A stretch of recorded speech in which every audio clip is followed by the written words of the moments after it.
Hello, happy Saturday morning.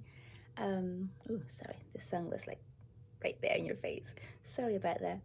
I wanted to come in today and talk a little bit about making time for yourselves. So I remember yesterday, somebody posted something about feeling happy and feeling the energy of just being.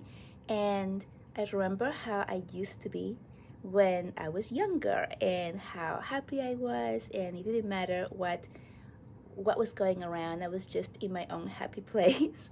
And I remember also being like in Italy and tasting somebody's homemade meal, and it was just so yummy. And with every bite, I would be like, this is so amazing. And everybody's just like looking at me. And I also remember feeling like that was the first place where I was an adult and expressing my gratitude and my feeling of happiness in the moment where I was not made wrong for it. So here in my normal life, I have been made wrong for just being happy and just being me. A lot of times, even my students have done that. Like, I remember being super happy, greeting my students in the classroom, obviously before COVID, and getting some older students, like in 8th grade, coming in and just like being all grumpy and like so happy about, and like kind of like making fun of me just because I had that happy feeling.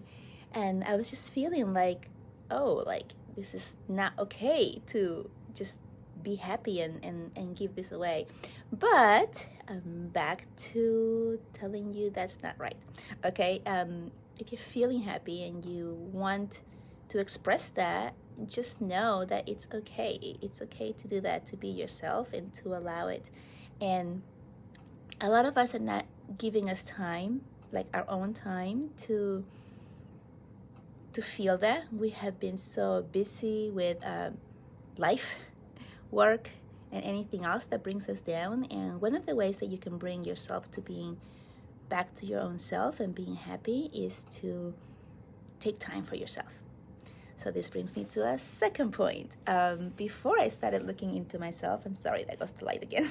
The sun behind me. I just love the sun on my back, so that's why I'm like sitting here. But what was I saying? Oh, before I started working on myself, I really had no time, or I should say, I felt like I had no time, or better yet said, I was giving myself no time. And I really had to carve out this time for myself so that I could start meditating and looking into myself. And I just had to do that. So working and having a 5-year-old who always wants my attention was very difficult. And actually, and then being at home with COVID and all that stuff, it was just hard to find that time. So I started doing my meditations at night. So after Peter went to sleep, and I always make sure that he was asleep so he wouldn't interrupt me, I would go to my room and close the door and let my husband know I'm busy, I'm doing my meditation. And I started doing that. And within like 2 weeks, I felt like, hey, this is my time, and my family is understanding that this is my time, and they're no longer bothering me, and they're no longer looking at it as if I'm deserting them or something like that, which obviously was all in my own head, right? So that's really how it started, right? With me putting myself first. And once you do that, once you're able to start carving those little bits of pieces where you can be back to being yourself, then everything else starts to open up. It did for me, and I wanted to share that with you. And one last thing, when I was much younger and I didn't have any children or pets, so I was just single, I used to have a me day, and it used to be Thursdays because Thursdays is when Friends used to air, and I love Friends. So that was my me day, and I used to take a bath and do my nails and watch TV, just like watch TV. And it was Thursday nights. I used to put my phone off and tell like my family I'm not gonna answer the phone, so don't call me or something like that. and I would just stay away from it and just do something for myself. And it was great. It was amazing. It was just me time where I got to honor me, my body. I'm a Taurus, so I'm all about comfort.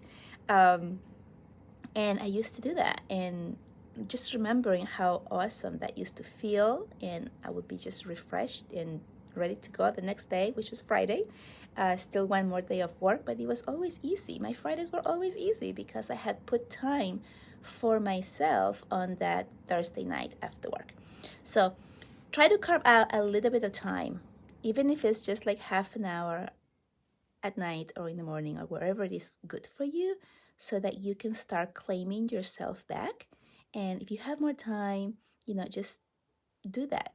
Start taking that time off. And if you're being like really super stressed, like with work, definitely do this and just disconnect from that job that you have that's really bothering you or infringing in your own time and your own being, because life goes on.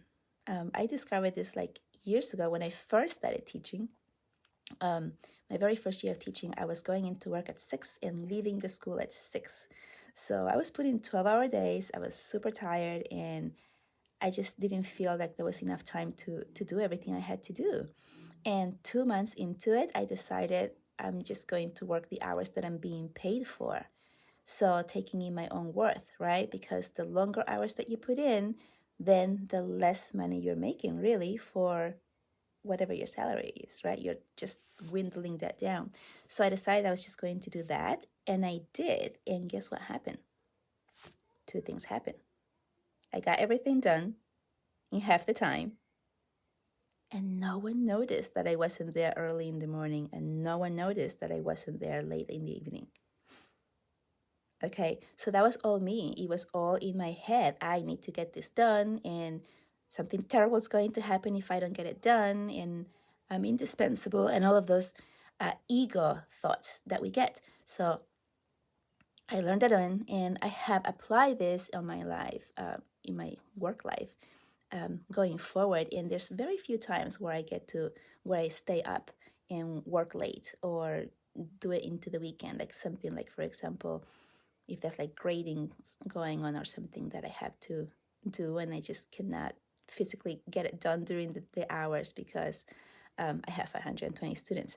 But most of the time I stop. And I stop because I know it's important to get back to me, right? To what's important to me and what's going on in my life and what's important for my own soul and my family and the things that I care about. So start carving out. That's my message for today. I know, I'm sorry I didn't tell anybody I was going to do this live, but I just got this need to tell you this morning. And my husband's actually giving me today, Saturday, to work on myself. How wonderful is that? How does it get any better than that?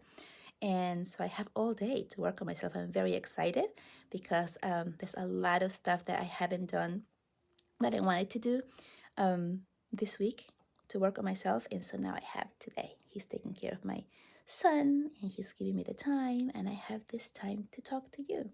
So I will probably schedule our next live so that you guys know that I'm going on it. And that's what I wanted to let you know. One last thing, my January special ends at the end of January. I have a few more spots in February available,